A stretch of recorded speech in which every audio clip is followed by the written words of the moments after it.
You have a business idea. You are excited, maybe even a little obsessed. You have sketched logos, picked out a name, and watched hours of YouTube tutorials on building your brand. But before you hit that launch button, there is something crucial you need to know.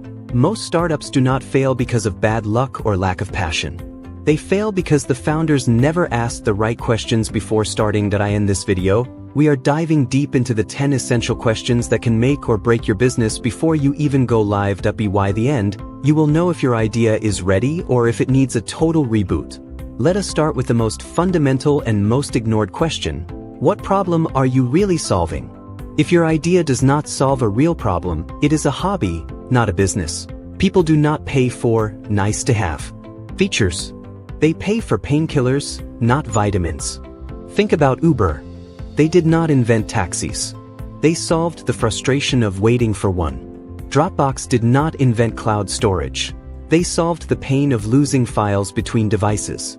So, ask yourself, what pain does my product remove, and how big is that pain for the people who will pay me? If your answer is, it is kind of helpful, it is not strong enough.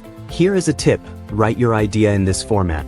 I help specific audience solve specific problem so they can specific result.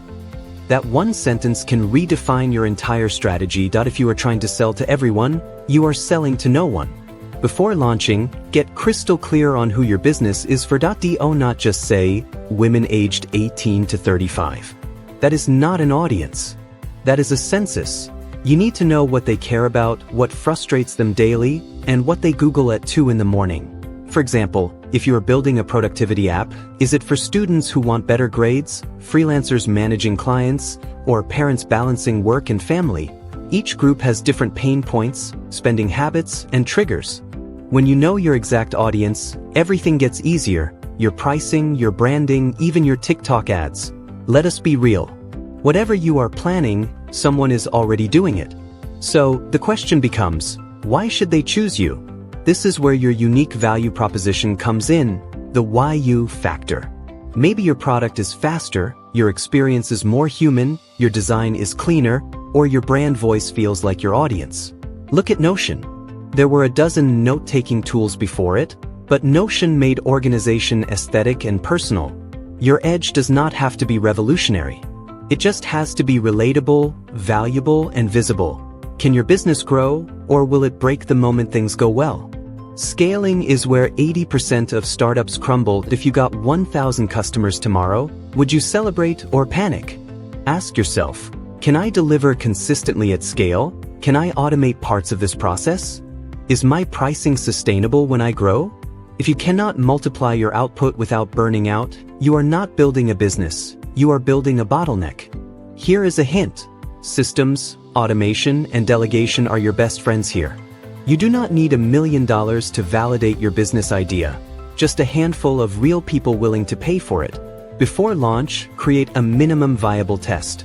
Build a landing page, run a small ad, or offer pre-orders that if people actually pull out their wallet, congratulations, you are onto something.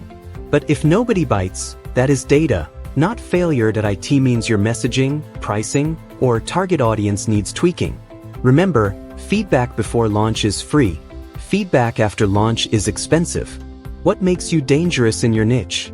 Your unfair advantage could be insider knowledge, content distribution power, your community, or your tech skills. For example, MrBeast did not just start a YouTube channel, he understood viral systems before anyone else. Elon Musk's advantage was not money, it was understanding engineering at a fundamental level.